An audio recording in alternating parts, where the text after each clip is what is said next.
చిన్న చిన్న లీడర్లు వీళ్ళందరిపైన ఆస్తులపైన భౌతిక దాడులు, అదేవిధంగా రకరకాల ఈరోజు దాడులు గురవడం చూస్తూ ఉన్నాము.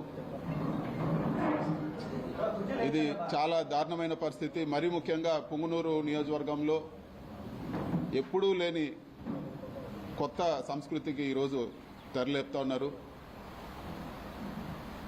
జేసీబీలు, ఎక్స్క్వేటర్లు తీసుకొచ్చి పేదోళ్ళు వాళ్ళు కష్టపడి వాళ్ళ జీవితాంతం సంపాదించి చిన్న చిన్న ఇల్లులు, చిన్న సింగిల్ బెడ్రూమ్ ఇల్లు, చిన్న ఇల్లులు కూడా అవన్నీ కూడా జేసీబీలతో కూల్చేయడము. ఏదైనా రాజకీయాల్లో ఎలక్షన్లప్పుడు రాజకీయంగా కొట్లాడలే కానీ చిన్న చిన్న వాళ్ళపైన వచ్చి వాళ్ళ ఆస్తులపైన, ఈరోజు వాళ్ళ కుటుంబ సభ్యులపైన, వాళ్ళ వెహికల్స్ కానీ, లేకపోతే ఇంకా కూడా దారుణమైన విషయం ఏమంటే పుంగనూరు నియోజకవర్గంలో పేదవాళ్ళు ఆవులు మేపుకొని బతికే వాళ్ళు ఆవులు దొంగతనం చేసి తీసుకెళ్లిపోవడము, కళ్యాణ మండపాలు కూల్చడము, ఈరోజు దారులు ఇవ్వకుండా అడ్డగించడం, ఇన్ని కూడా ఘోరంగా జరుగుతూ ఉన్నాయి. వీటన్నిటిని కూడా ఈరోజు పరామర్శించడానికి పోదామంటే కూడా ఈరోజు పోలీసులపైన ఒత్తిడి తీసుకొచ్చి హౌస్ అరెస్టు చేయడం జరిగింది.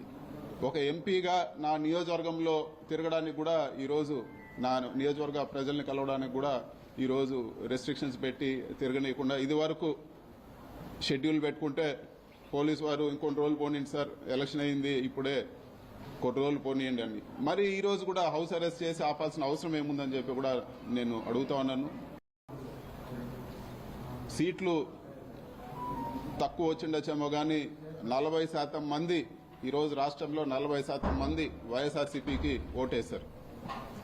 అంటే ఈ 40% మందిని రాష్ట్రం నుంచి పంపించేస్తారా? ఈ 40% మంది ఓటేసిన వాళ్ళందరిపైన మీరు దాడులు చేస్తారని చెప్పి కూడా నేను అడుగుతాను. ఇది సరైన పద్ధతి కాదు, ఇది సరైన పద్ధతి కాదు.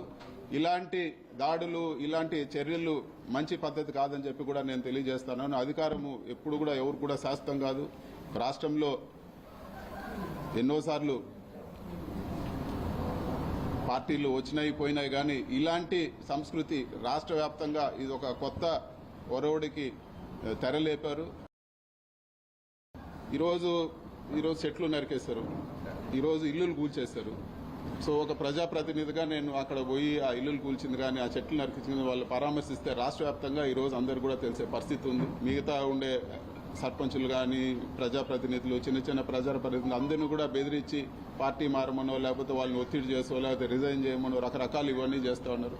ఇవన్నీ కూడా వాళ్ళకు ఒక ఓదార్పుగా కూడా వెళ్ళకూడదు అని చెప్పే ఒక కుట్రలో భాగంగానే ఈరోజు అధికారులపైన ఒత్తిడి తీసుకొచ్చి ఈరోజు గృహ నిర్బంధం చేయడం జరిగింది.